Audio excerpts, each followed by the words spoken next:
भारत माता की, भारत माता की इनकलाब, वंदे। दोस्तों, माननीय सुप्रीम कोर्ट ने मुझे 21 दिन की मोहलत दी थी। मैं तहे दिल से सुप्रीम कोर्ट का शुक्रिया अदा करना चाहता हूं, बहुत बहुत। उन्होंने चुनाव प्रचार करने के लिए मुझे ये मोहलत दी थी। 21 दिन कल पूरे हुए। अब यहां से मैं सीधा तिहाड़ जा रहा हूं। ये 21 दिन मेरे लिए बहुत विस्मरणीय है। मैंने एक भी मिनट खराब नहीं किया।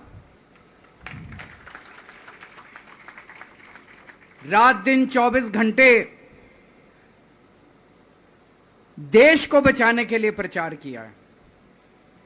केवल आम आदमी पार्टी के लिए प्रचार नहीं किया, सारी पार्टियों के लिए प्रचार किया। बंबई भी गया, भिवंडी भी गया, हरियाणा भी गया, उत्तर प्रदेश भी गया, पंजाब भी गया, जमशेदपुर भी गया। जहां मौका मिला, जहां जिसने बुलाया, उसी के लिए प्रचार करने के लिए गया, देश बचाने के लिए। मेरे सामने देश था। आम आदमी पार्टी इंपॉर्टेंट नहीं है, आम आदमी पार्टी सेकेंडरी है, पहली हमारे लिए देश है। तो मैं दिल्ली के लोगों को कहना चाहता हूं, आज आपका बेटा दोबारा जेल जा रहा है, इसलिए नहीं कि मैंने कोई भ्रष्टाचार किया है, इसलिए कि मैंने तानाशाही के खिलाफ आवाज उठाने की जरूरत की है। इस प्रचार के दौरान एक सबसे बढ़िया बात यह हुई कि सारे देश के सामने प्रधानमंत्री श्री नरेंद्र मोदी जी ने यह कबूल किया कि उनके पास मेरे खिलाफ रत्ती भर भी सबूत नहीं है। हम कहते थे ना, जब भी हमसे पूछा जाता था कि भाई ये कह रहे हैं 100 करोड़ रिश्वत ली, 100 करोड़ रिश्वत ली, वो 100 करोड़ कहां गया?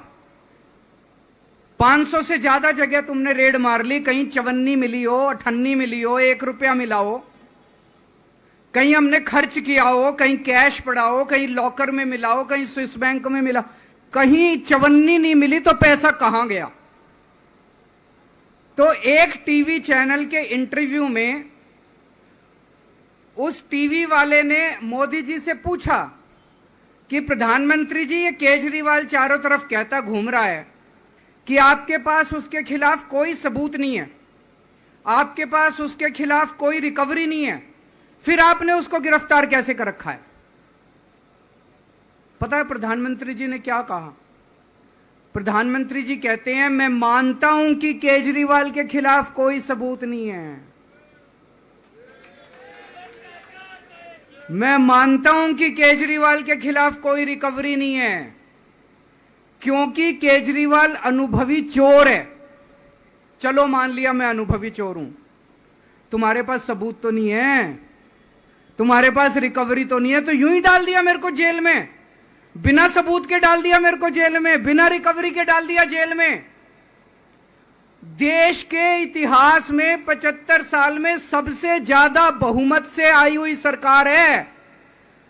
एक बार 70 में से 67 सीट, दूसरी बार 70 में से 62 सीट, 55% से ज्यादा वोट शेयर। इतने भारी बहुमत वाली सरकार के मुख्यमंत्री को आपने बिना सबूत के जेल में डाल दिया।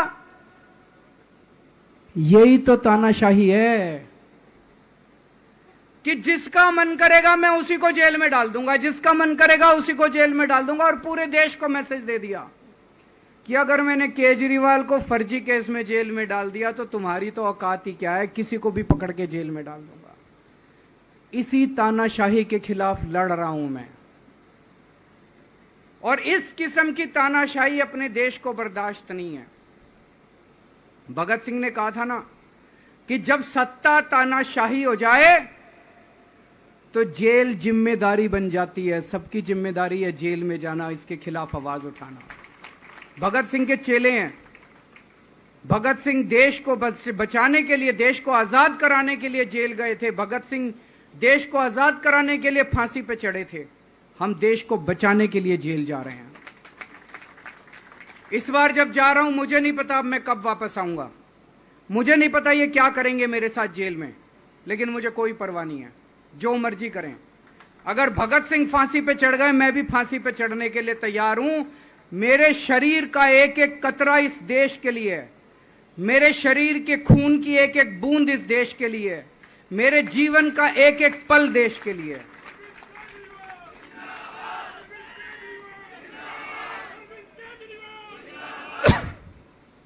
अभी मैं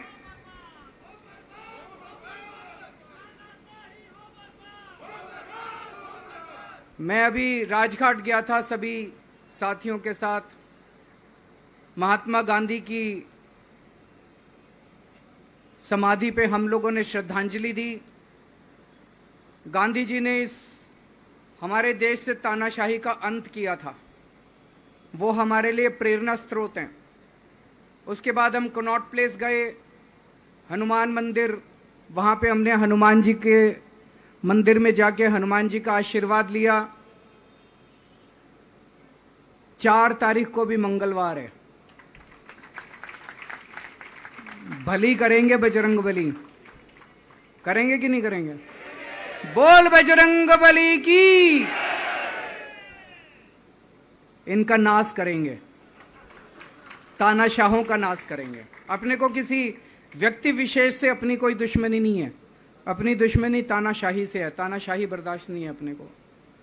तो 4 तारीख को भी मंगलवार है और बजरंग बली का मेरे ऊपर, पार्टी के ऊपर बहुत आशीर्वाद है, देश के ऊपर बहुत आशीर्वाद है।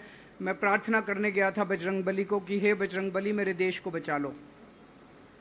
अभी कल एग्जिट पोल आए हैं, मेरे से लिखवा लो, सारे एग्जिट पोल फर्जी हैं, बिल्कुल फर्जी हैं।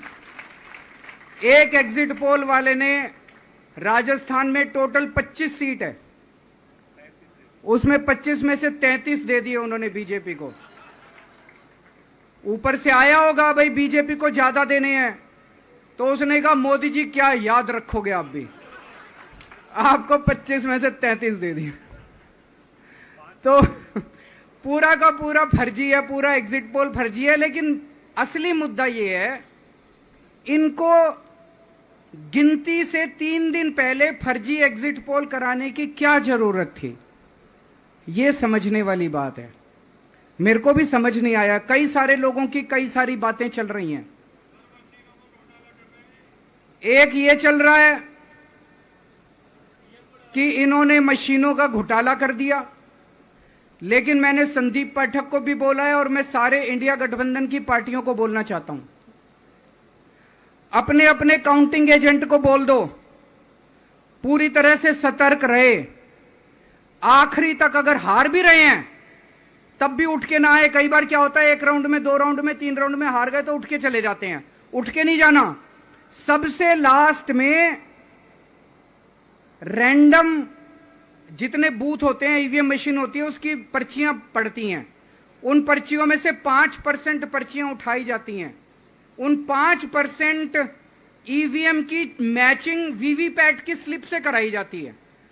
वीवीपैट पे जो स्लिप है उसकी काउंटिंग होती है, जैसे बैलेट पेपर की काउंटिंग होती थी, और उसकी काउंटिंग और ईवीएम की चेकिंग होती है दोनों की। एक भी मशीन अगर मैच ना करे तो वहां चुनाव रद्द कर दिया जाता है। तो अगर आपने ये चेकिंग कर ली वहां पे, तो इसका मतलब फिर ईवीएम का घोटाला हम बचा सकते हैं। फिर ईवीएम के घोटाला अगर कर रखा इन्होंने तो हम उसको एक्सपोज कर सकते हैं। तो सब लोगों ने लास्ट तक रुक के, आपका कैंडिडेट हार भी रहा है तब भी आखिरी तक रुक के आपको ये ईवीएम की चेकिंग करा के आनी है, ईवीएम और वीवीपैट की मैचिंग करा के आनी है।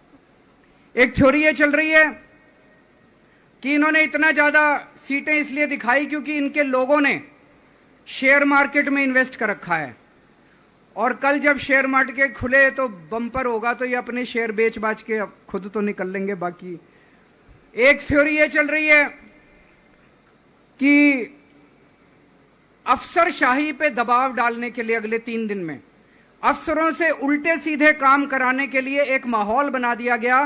भाई आ तो हम ही रहे हैं, तो हमारी बात मानो, उल्टे सीधे काम करो, काउंटिंग में गड़बड़ कराएंगे, सब कुछ करेंगे। लेकिन फिर से मैं कह रहा हूं, अपने को, अपने काउंटिंग एजेंट, एआरओ, सब लोगों को अपने को ट्रेन करके भेजना है और अपने को चौकन्ना रहना है। बाद में हम कहते रहे इन्होंने ये कर दिया, उसका कोई फायदा नहीं होगा। अभी अपने को चौकन्ना रहना है। एक थ्योरी ये चल रही है कि अगर इन्होंने कल ही कम सीट दिखा दी होती एग्जिट पोल वालों ने, तो हो सकता है कि इन दोनों के खिलाफ आरएसएस में और बीजेपी में कल ही बगावत शुरू हो जाती। 4 तारीख तक इंतजार ही नहीं होता, हो सकता है। तो कई सारी थ्योरी चल रही हैं, लेकिन अपने को सतर्क रहना है, चौकन्ना रहना है। मेरा अपना मानना है कि 4 तारीख को इनकी सरकार नहीं बन रही है। ये एग्जिट पोल से घबराने की जरूरत ही नहीं है, माइंड गेम है इनका, माइंड गेम खेल रहे हैं। आपको डिस्करेज करने के लिए, डिप्रेशन में डालने के लिए बिल्कुल नहीं जाना। आप उससे जाओ कि आप जीत रहे हो, आप अपने उस कॉन्फिडेंस से जाओ कि आप जीत रहे हो, और आखिरी तक आपको बैठे रहना है, किसी भी हालत में बैठे रहना है आपको। हमें हर एक को लड़ना पड़ेगा। ये चुनाव किसी पार्टी का या किसी नेता विशेष का नहीं है। ये चुनाव इस देश को बचाने के लिए है, इस देश में जनतंत्र को बचाने के लिए है। जिसके लिए भगत सिंह, गांधी जी सब लोग लड़े थे, वही माहौल आज है। जिस तरह से हमने अंग्रेजों को हटाया था, आज इस सत्ता को अपने को हटाना है। तो मैं सभी आप सब लोगों का, सभी साथियों का बहुत बहुत शुक्रिया अदा करना चाहता हूं। बहुत साथ मिला आप लोगों का इन 21 दिनों में। अब जब भी मैं लौट के आऊंगा फिर मिलेंगे आप लोगों से। तब तक के लिए अलविदा।